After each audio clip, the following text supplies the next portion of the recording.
हैं? जिस दिन से जन्म लिया है उसी दिन से हम लोगों का मरना शुरू हो गया।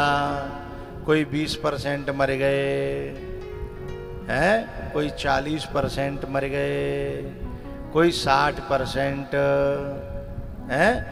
यानी जो जितनी उम्र को है गो वो तो नो मरी तो गयो है। पर ये बताओ खाते में ते उम्र कम भैया के ज्यादा? बोलो कम भैया ना। और हम क्या मूर्खता कर रहे हैं कि अब की बार हमारा 25वां जन्मदिन है, साहब गुब्बारे लाएंगे हैं और जन काका लाएंगे और खुशी मनाएंगे, नाचेंगे गाएंगे। अरे रोएवे को काम है कि 25 साल गई। अच्छा तुम्हारे अकाउंट में से बैंक में से जो 10 करोड़ रुपए अदगाए बावते 4 करोड़ खर्च हो जाए मैंने ये बात है, उत्सव मनाओगे?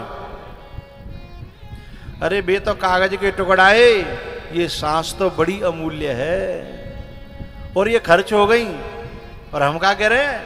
हम सब बोलेंगे हैप्पी बर्थडे टू यू, हम सब बोलेंगे हैप्पी बर्थडे टू यू। अरे जहां रोने की बात है वहां ये खुशियां मना रहा है। विवेकी पुरुष होगा वो जब 1 साल खत्म हो जाएगी तो रोएगा कि मेरी जिंदगी का 1 साल और चला गया, मैं तो भजन भी नहीं कर पाया, मैं तो भगवान को भी नहीं पा सका, मेरे तन से तो कोई सेवा भी नहीं हो पाई, मेरी 1 साल यूं ही चली गई है। तो ये मोह है, विपरीत बुद्धि है। हम समझ रहे हैं कि हम बढ़ रहे हैं, साहब हम तो 50 के है गए, बढ़ ना रहे हैं? उम्र घट रही है। तो जिनको सत्संग मिला होता है वो ही इस बात को समझते हैं। नहीं मूर्ख तो ऐसा कितना बोले कै किलो को मंगाए हो केक? अरे साहब 10 किलो का केक मंगाया, काय की खुशी में? बोले 41 साल के है गए। अरे मूर्ख, 41 साल का है गो कि 41 साल तेरी गई है? बिना को सुपड़ा सांप है गो और वो मंगा रहे हो साहब, गुब्बारे फोड़ रहा है। यही तो मूर्खता है। विवेकी पुरुष को इस बात का दुख होता है। चली जा रही है उम्र धीरे धीरे, चली जा रही है। अब जहां में जो बड़ी बूढ़ी बैठी कहाँ है, बड़े बूढ़े बैठे कहाँ हैं? अपने की तो मरगटी मिस कॉल दे रही है, हैं?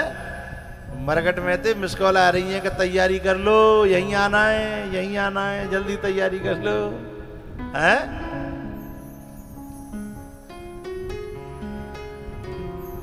देखो तुम्हारे गांव के मरगटी की देखो ये राख है, काऊ की ताजा ताजा है।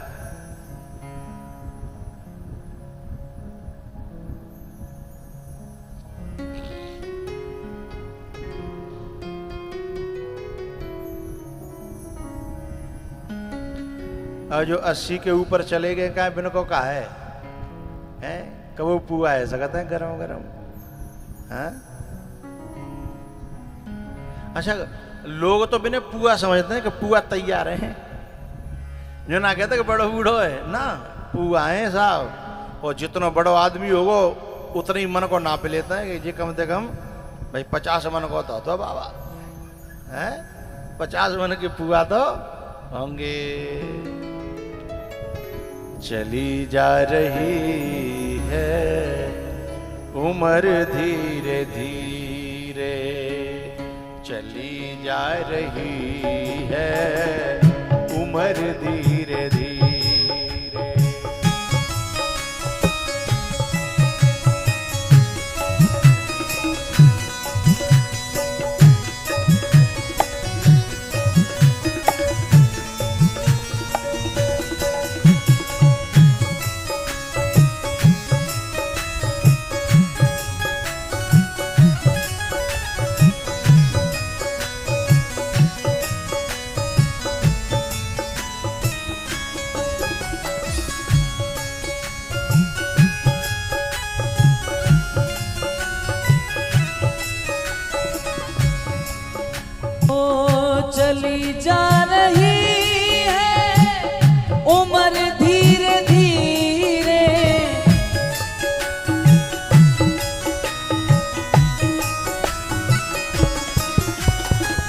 चली जा रही है उम्र धीरे धीरे, पल पल यूं आठों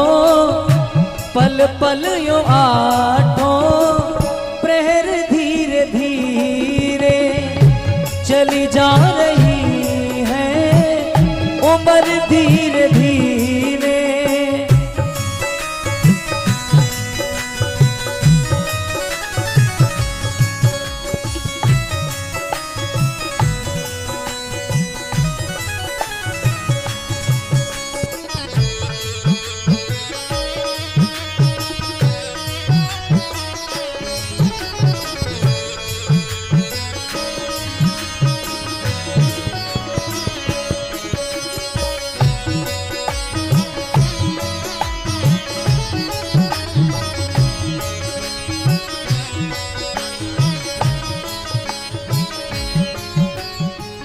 लड़कपन भी जाए, जवानी भी जाए,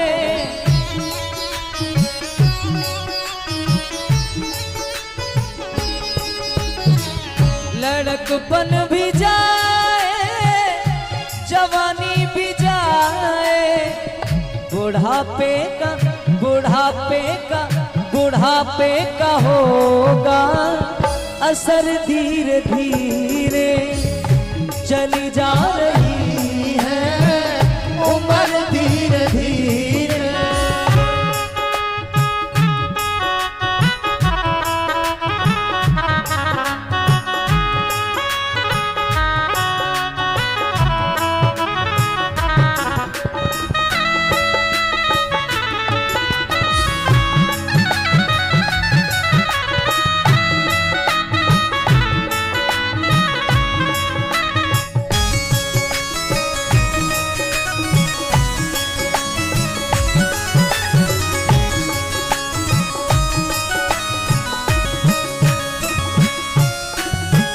शिथिल अंग होंगे एक दिन तुम्हारे,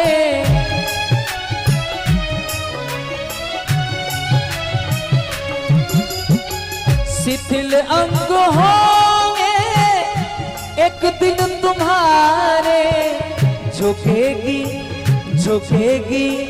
झुकेगी तुम्हारी कमर धीरे धीरे, चली जा रही है उम्र धीरे धीरे।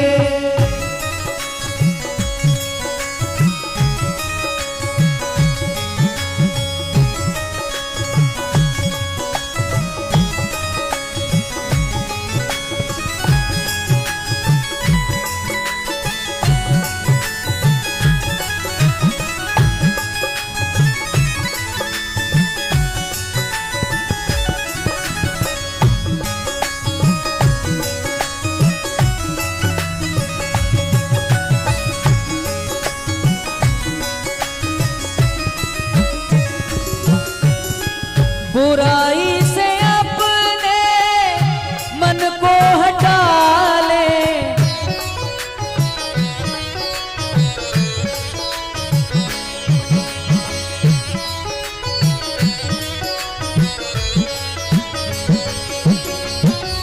बुराई से अपने मन को हटा ले, सुधर जाए तेरा जीवन धीरे धीरे, चली जा रही है उम्र धीरे धीरे। जो करते रहोगे भजन धीरे धीरे, जो करते रहोगे भजन धीरे धीरे, तो मिल जाएगा वो सजन धीरे धीरे, तो मिल जाएगा वो सजन धीरे धीरे। चली जा रही है उम्र धीरे धीरे, चली जा रही है उम्र धीरे धीरे, सुधर जाए तेरा जीवन धीरे धीरे।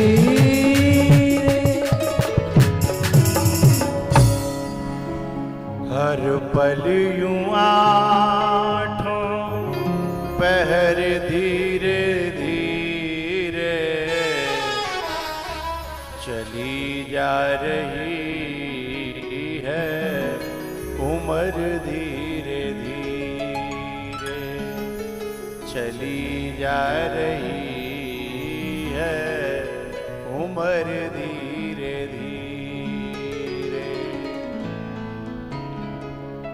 शिथिल अंग होंगे एक दिन तुम्हारे, शिथिल अंग होंगे एक दिन तुम्हारे,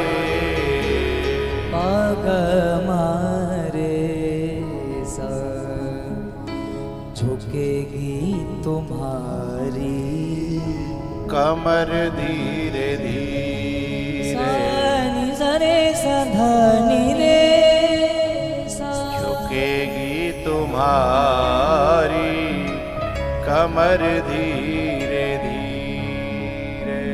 निसरे रे गा रे, निसरे सधनी रे। पाउडर लगा लो, पाउडर, पाउडर आया है पाउडर।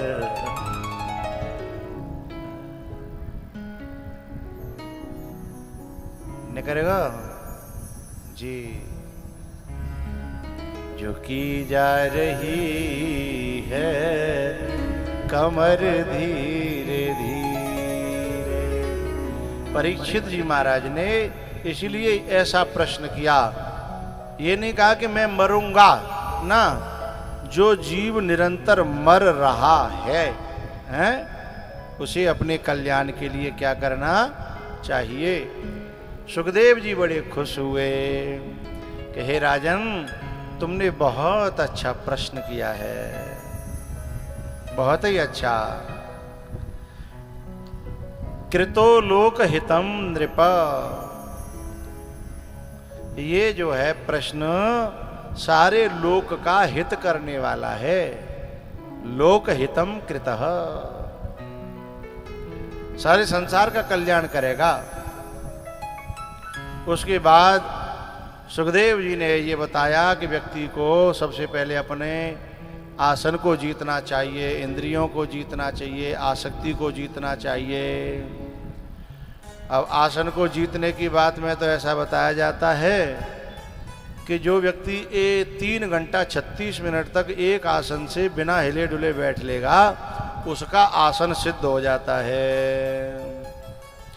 अब मैं कथा में कहूँ कि भैया एक आसन पे बैठोगे तो कोई नहीं आवे, वो कर लेते, बोले बाबा तुम ही कथा कहो, तुम ही सुनो, हो तो जा रहे हैं अपने, न आसन लगे और न तुम बैठन दोगे, न बाबा आवे और न घंटा बाजे। इसलिए मेरी तरफ से कलयुग को देखते हुए ये छूट है कि तुम पे जैसे बैठे हो जाए, पालती मार के बैठे हो जाए तो पालती मार के बैठो, पाँव फैला के बैठो जाए तो पाँव फैला के बैठो, यदि कहो तो पीठ लगा के बैठो जाए तो पीठ लगा के बैठो, हैं, और यदि नीच न बैठो जाए तो कुर्सी पे बैठो, हैं, पर कैसे हूँ कथा तो सुनी जाए। और यदि बैठे नहीं जाए तो मेरी तो यूं तक छूट है कि खाट लियाओ। अरे भैया दवाई तो कान में चली जाए, कैसे हूँ करके, हैं, कैसे हूँ करके कथा कान में चली जाए, हैं। तो भैया उसके बाद जो है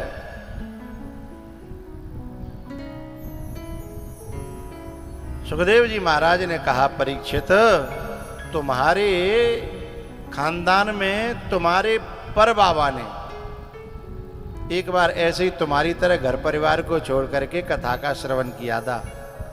बोले मेरे पर बाबा ने क्यों घर छोड़ो, मैंने तो श्राप की वजह से छोड़ो है, जबकि राजी से कोई घर छोड़ना नहीं चाहता।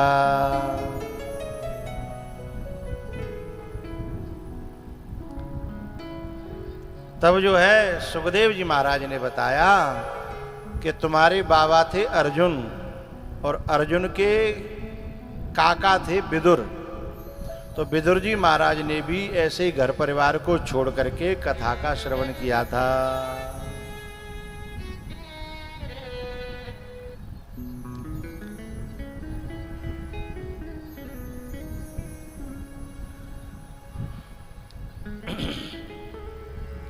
बोले घटना का बनी थी बात तो बताओ। अच्छा एक बात बताऊं भैया, जिस पे भगवान की कृपा होती है ना वो हर परिस्थिति में भगवान का भजन कर लेता है। औलाद जिनकी बढ़िया निकल आवे वो तो भगवान की कथा सुनाती ही है। वे तो खुद ही औलाद कहते हैं कि जाओ कथा सुने आओ, भजन करो, वृंदावन रह लो, हमारी चिंता मत करो, तुम्हें महीना के महीना हम पैसा पहुंचा दो करेंगे, तुम्हारो दयो भयो बहुत कछु है।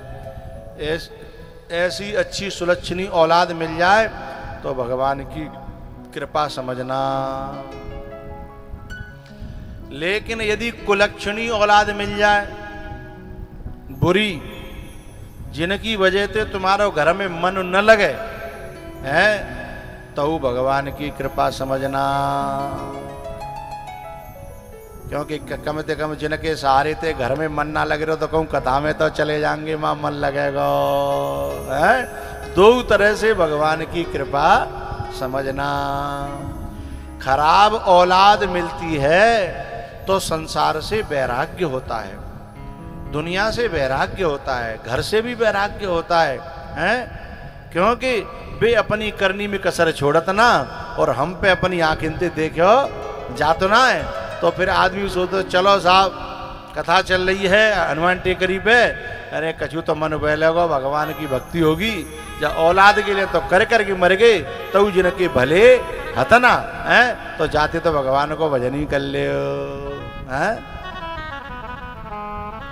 तो दोनों तरफ से ही यदि कोई सोच ले, विवेक हो जाए, भगवान की यदि कृपा हो जाए तो दोनों तरफ से व्यक्ति अपना भला कर सकता है?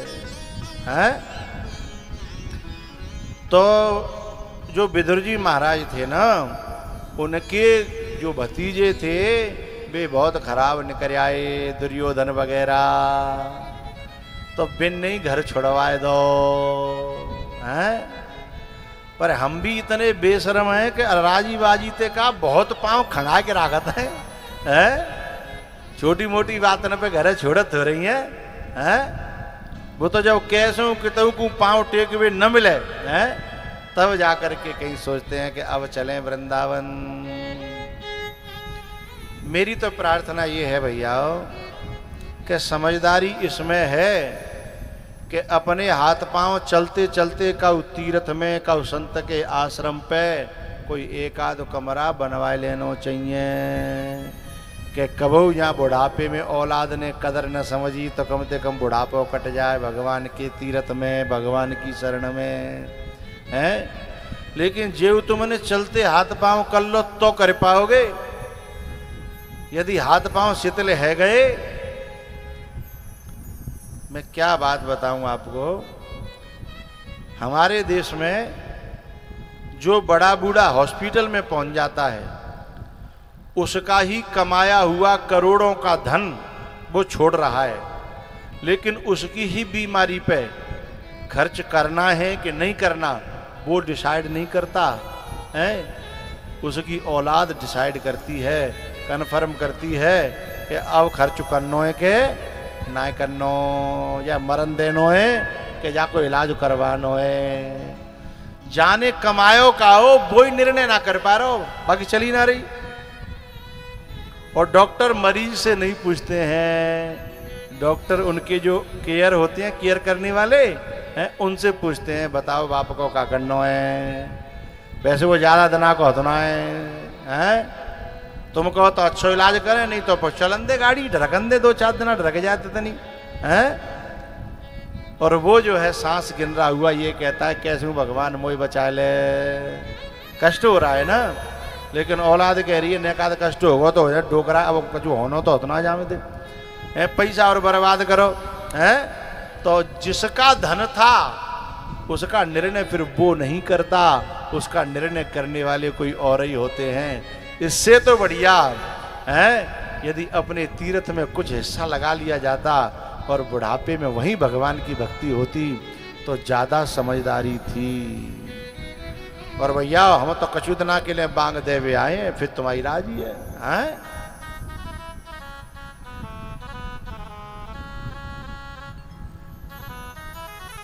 विदुर जी महाराज औलाद की वजह से और घर परिवार को छोड़ के चले गए। घटना ऐसी घटित हुई कि सब भगवान श्री कृष्ण शांति दूत बन करके कौरवों की सभा में आए कि भैया पांडवों को उनका हिस्सा दे दो, यदि न्याय करो तो आधा दे दो और आधा न दे पाओ तो 5 गांव दे दो। लेकिन दुर्योधन ने कह दिया कि उनको तो मैं एक कूड़ भी जमीन देने वाला नहीं हूं।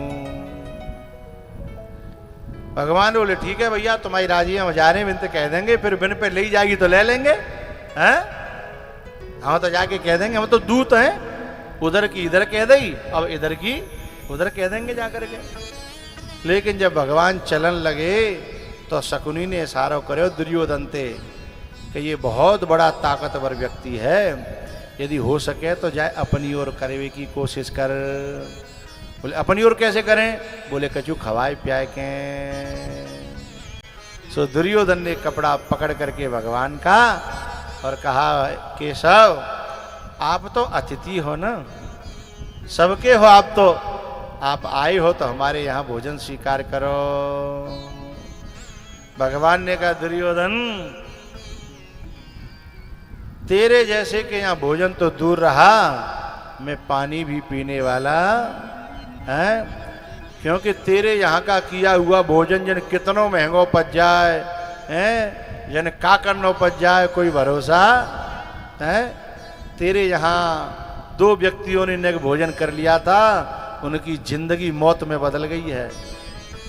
एक तो मामा शल्य और एक सूर्यपुत्र कर्ण, हैं? सूर्यपुत्र कर्ण, इन दोनों ने तेरे यहाँ का पानी पी लिया है, ये बेचारे अब कहीं जीने लायक रह नहीं गए, बलि का बकरा बना दिए, और मैं इनकी तरह बनने वाला नहीं हूं। आव नहीं आदर नहीं नैनन नहीं स्नेह, तुलसी वहां न जाइए चाहे कंचन बरसे में, चाहे कंचन बरसे में।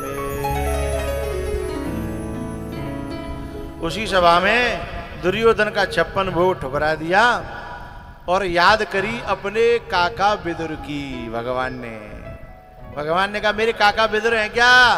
तो काका जी ने हाथ खड़ा करो और सोई आंखों में आंसू आ गए कि इतनी सभा में मेरे को देखा, मेरे को याद किया, मुझे पुकारा, आंखें भर आई।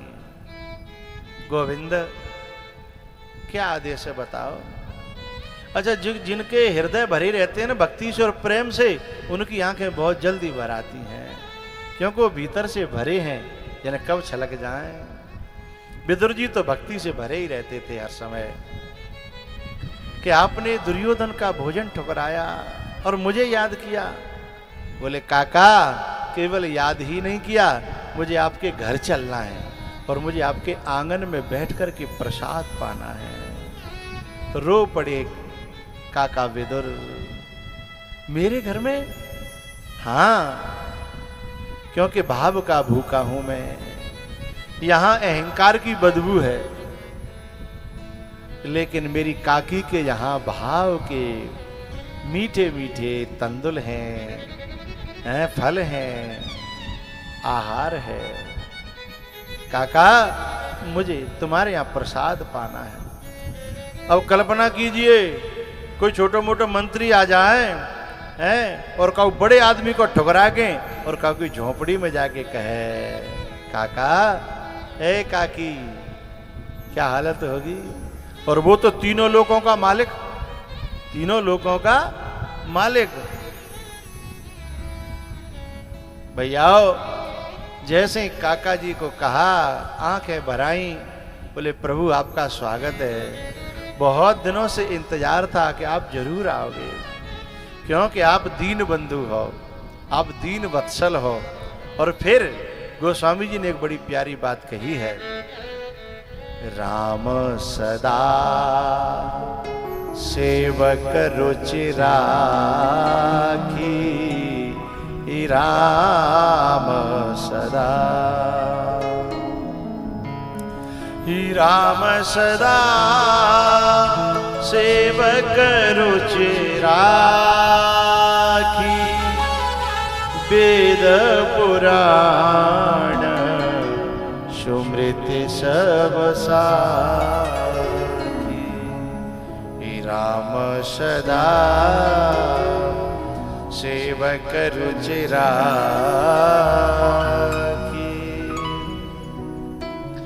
विदुर जी महाराज का रथ पीछे रह गया, भगवान का रथ पहले ही पहुंच गया। किवाड़ खटखटाई, ए काकी, ओ काकी।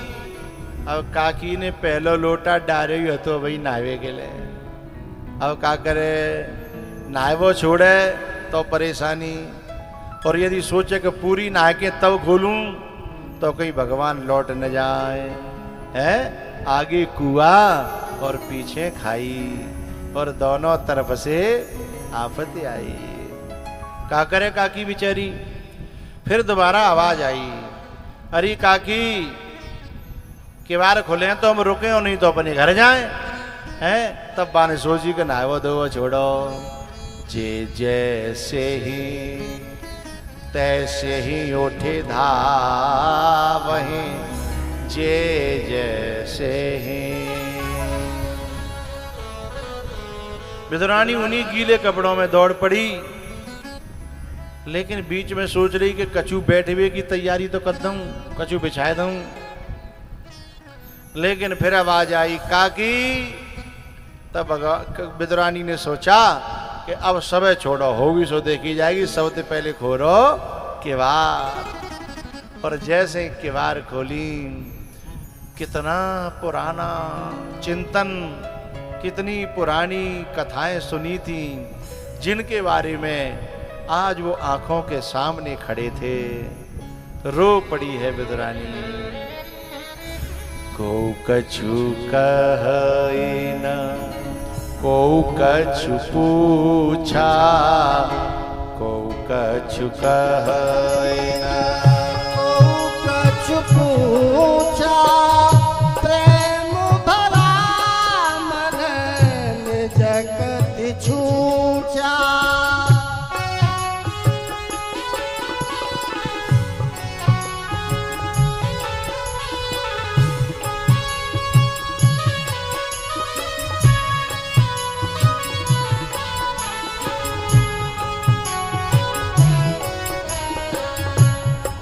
कछु कहे न, को कछु पूछा, प्रेम भरा मन निज गति छूचा।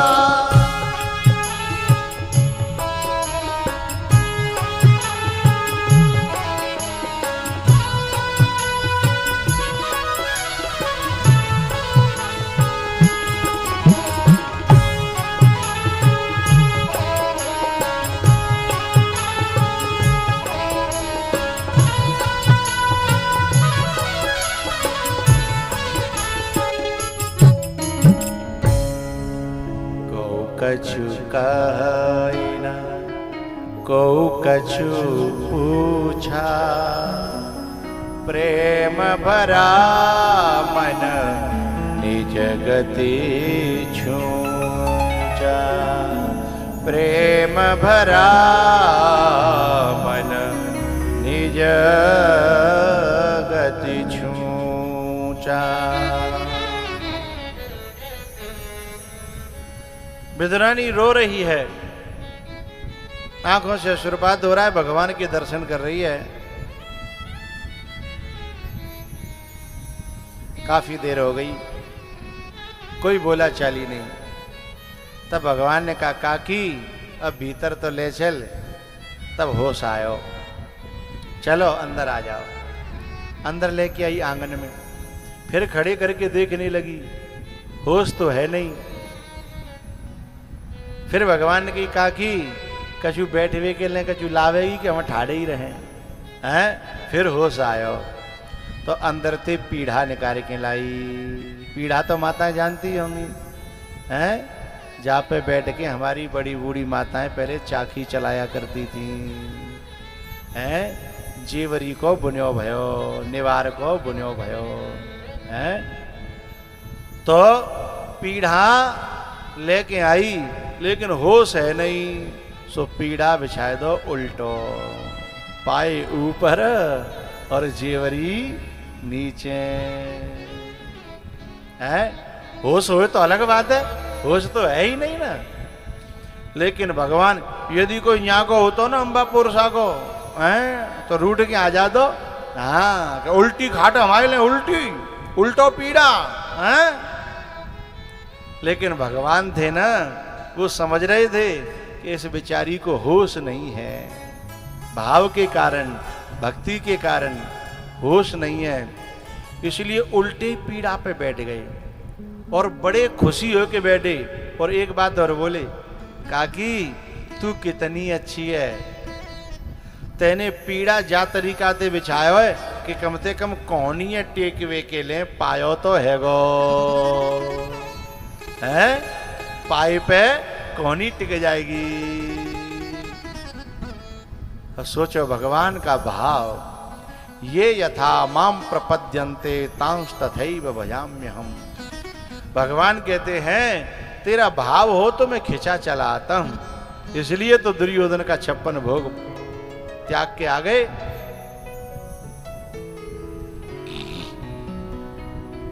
बहुत देर हो गई, तब फिर भगवान ने फिर कहा काकी मुझे भूख लगी है। एरी मैयाओ, बा गृहस्थ को बा घर को कितना बड़ो सौभाग्य होगा वह उस दिन जिस दिन परमात्मा आकर के या कोई महात्मा आकर के ये कहे, अरे मैया मुझे भूख लगी है। मेरे अम्बापुर सा की जो माताएं हैं ना, यदि कोई ये आके कह दे तो अपने 1000 काम छोड़ देंगी हैं, और तुरंत कहेंगी बाबा बैठो, गरम गरम अभी बनाती हूँ हैं। फिर उसे अपने हाथों से बना करके खिलाने का जो आनंद होगा ना, वो तीनों लोकों में वो आनंद कहीं मिलने वाला नहीं है। आज तीनों लोकों का मालिक कह रहा है, खिलाने वाला कह रहा है, काकी मुझे भूख लगी है। अब यदि पहले से सूचना करी होती तो विदुरानी खीर बना लेती, कचौरी बना लेती, पूरी पुआ है, आलू को रसा बना लेती है, भिंडी बना लेती। लेकिन पहले तो कोई सूचना थी नहीं। अब घर में केला को गुच्छा धरियो, बाय उठा ले आई और बोली मैं अपने हाथन से खवा दूं भगवान। भगवान बोले बिल्कुल खिला दो। अब जब नुकामन लगी तो सुध नहीं रही कि का करनो है और का नहीं करनो है। तो गूदा हाथ में आएगो और वो फेंक गो और छिलका भगवान के मुंह में दे दो। लेकिन यदि कोई अम्बापुर सा को हो तो गुस्सा है कि भाग जाता हो कि छिलका हमारे का छिलका। लेकिन भगवान इतने स्वाद से खाए, इतने स्वाद से, आहा हा। जितने केला थे सब गूदा फेंक गया और सबका छिलका भगवान खा गए। पीछे थे विदुर जी महाराज आए, दोनों को एक दूसरे में डूबे हुए देखा। विदुर जी ने विदुरानी का कंधा पकड़ करके हिलाया, ए पागल तो होश है शरीर को, गीले कपड़न ते बैठी है तू। तब भाई शरीर को होश आयो। संत भगवानों से कह रहा हूं, जब कोई परमात्मा या महात्मा मिलेगा तो देह से ऊपर उठा देगा, और जब संसार का संबंधी मिलेगा तो देह में ही घुसा देगा। देह की याद दिलाएगा, देह की बात करेगा, है। लेकिन कोई संत होगा, परमात्मा होगा, महात्मा होगा तो देह से विदेह कर देगा। विदुरानी अब तक विदेह थी, लेकिन विदुर जी ने आके उसे फिर से देह में बिठा दिया। संकोच आया, उठ करके चली गई। विदुर जी की निगाह गई छिलकन पे। बोले भगवान ये छिलका जहाँ पड़े हैं, कूदा कहाँ गो? बोले काकी ने जहाँ मनिया डर करो माँ पहुँच गो, काकी ने जहाँ कुरियर करो माँ पहुँच गो, काकी ने जहाँ पहुँचाया होता पहुँच गो। बोले ये गूदा पड़ा हुआ है, छिलका पेट में? बोले हाँ। बोले उसका बुरा मत मानना, वो ऐसी है, बावरी है, वो पागल है? उसको क्षमा करना भगवान। यदि आपकी आज्ञा होए तो मैं आपको अपने हाथों से गूदा खवा दूं। बोले हाँ, गूदा खिला दो। विदुर जी ने गूदा खिलाया। अच्छा एक बात बताएं, चाहे नारी हो चाहे पुरुष हो, यदि अपने हाथों से वो बना करके या मोल ला करके कुछ खिलाए तो ये तो चाहता ही है कि मेरी ने प्रशंसा करे, खावे बारो, कैसो लायो, कैसो बन्यो, कैसो खा रहे हो, हैं? ये तो चाहता ही है ना। अरे हाँ ना तो बोलो भैया। देखो हम यदि कभी किसी के यहाँ जाएं और बाने भोजन बनाया हो और हम पावें, हमने एक मौसकोरन लगे क्या खराब बने हो, तो तुरंत वो कहने लगे जाई छोरी मानी नहीं है, जाने लगते ज्यादा नमक डाल दो है, दूसरे के ऊपर धरेगी। और यदि हम खुश रह जाएं तो कहेगी महाराज जी 3 बजे ते जगी हूँ, सवेरे ते लगी हूँ, जल्दी जल्दी में जैसा बने हो वैसा पा ले हो, भाई अपने अपने ऊपर ले लेगी। हाँ भैया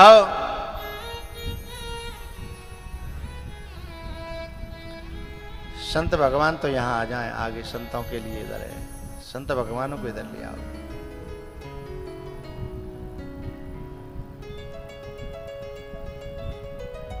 रास्ता है इधर से?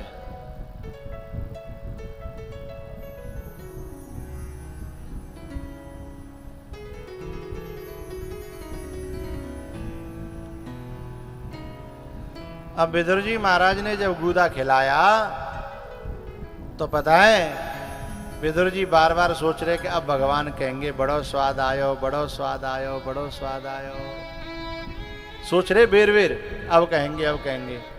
लेकिन भगवान ने कहा ही नहीं। तब विदुर जी खुद पूछने लगे, कहो अब तो स्वाद आयो? लेकिन भगवान नहीं बोले। फिर विदुर जी ने पूछा, तब भगवान ने कहा सांची सांची बताऊं? बोले बताओ। तब भगवान ने मुंह खोला, काका स्वाद छिलकों में था तेरे गूदे में ना, स्वाद छिलकों में था तेरे गूदे में ना, मैं तो पीदो रानी के छिलके तक खा गया।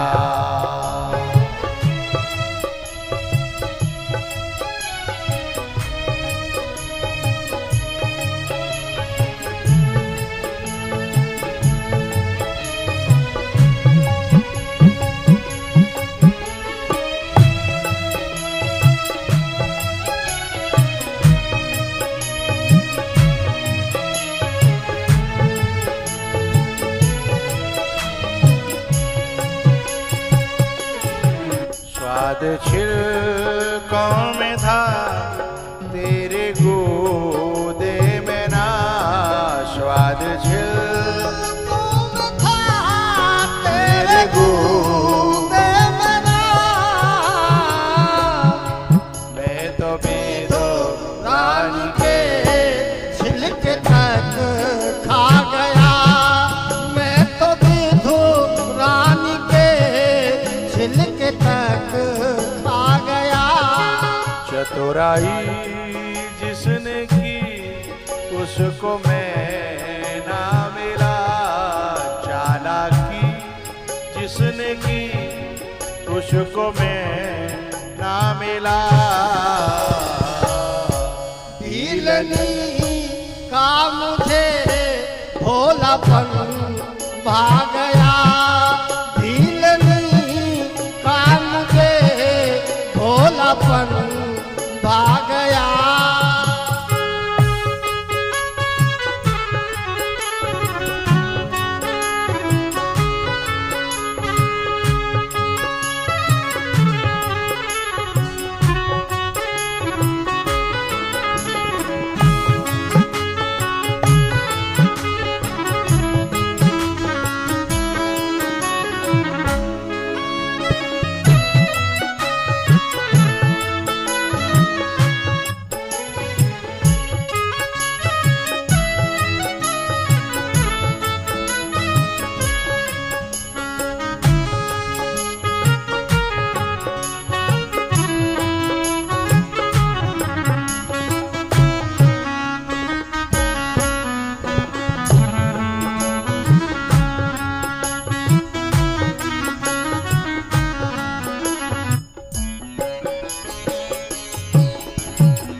का मुझे भोलापन भा गया।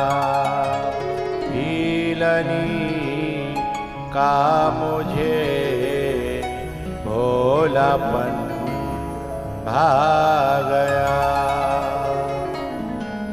चतुराई जिसने की उसको मैं ना मिला। चतुराई जिसने की उसको मैं ना। भीलनी का मुझे भोलापन भा गया। भीलनी का मुझे भोलापन भा गया। काका सही सही बताऊं? बोले हाँ। जो स्वाद मुझे काकी के छिलकों में मिला है वो तुम्हारे गूदे में भी नहीं मिला। विदुर जी बोले मोह लगते तुम्हारी जीव खराब है गई है। क्या बताओ गूदा में स्वाद ना आ रहा और छिलका में स्वाद आ रहा है। तो मोह लगते तुम्हें अपनी जीव को इलाज करवानो पड़ेगा। भगवान बोले काका जीव की बात नहीं है। बोले तो? बोले बात है भाव की। काकी में प्योर भाव था। विदुर जी बोले हमें कोई भाव नहीं है फिर हमारा गूदो ना अच्छा लग रहा तुम्हें। तब भगवान ने कहा नहीं काका ऐसी बात नहीं है। तुम्हारे अंदर भाव तो है पर बा में थोड़ी सी मिलावट है बा में थोड़ी सी। और जो काकी को भाव है वो बिल्कुल प्योर है शुद्ध है। उसमें बिल्कुल भी मिलावट नहीं है। इसलिए उसका स्वाद अलग है, हैं? स्वाद तो तुम्हारे गूदे में भी है पर छिलकों जैसा। चतुराई जिसने की उसको मैं ना मिला। भीलनी का मुझे भोलापन भा गया। भीलनी का मुझे भोलापन भा गया। उतरा सागर में जो उसको मोती मिले। भगवान कितनी दूर से चल करके आए विदुर जी के यहाँ। भाव के कारण ही तो आए हैं। विदुरानी का और विदुर का दोनों का भाव इतना जोर कर गया कि इनको भगवान के पास नहीं जाना पड़ा। भगवान स्वयं चल करके एक छोटी सी पंक्ति कह रहा हूं आपके दिल को भाए तो उसका दिल के भीतर जाएगी आपके। पराठे झोंपड़ी की आग पर सेके नहीं जाते। आज आप लोग दूर दूर से जब आ रहे हो ना, क्यों आ रहे हो? क्योंकि आपका हमारे मोहनदास जी से बहुत प्रेम है, लगाव है, श्रद्धा है ना? नहीं ऐसी चटक धूप में और दोपहरी में कोई घर से निकल रहा है? लेकिन महाराज जी के चरणों में प्रेम है, लगाव है, श्रद्धा है, अपनापन है, वो खींच के ला रहा है और आना भी चाहिए। पराठे झोंपड़ी की आग पर सेके नहीं जाते, चहेती आंख में आंसू कभी देखे नहीं जाते। वो तुमको आसमां पर भी बुलाए तो चले जाना। अब तालियों को रोक सको तो रोकना। एक पंक्ति आएगी, दिल को अंदर जाएगी। वो तुमको आसमां पर भी बुलाए तो चले जाना। बोले क्यों? मोहब्बत में कभी भी फासले देखे नहीं जाते हैं। मोहब्बत में कभी भी फासले देखे नहीं जाते। विदुर जी के यहाँ का प्रसाद पा करके और फिर भगवान वहां से चले गए हैं। और आगे विदुर जी को धृतराष्ट्र ने बुलाया है। अब धृतराष्ट्र ने क्यों बुलाया विदुर जी को, अब इस चर्चा को हम करेंगे लंच के बाद। अब जो है 20-25 मिनट का विश्राम है, पानी वगैरह पी लो, पांव फरेरे कर लो और फिर बैठो।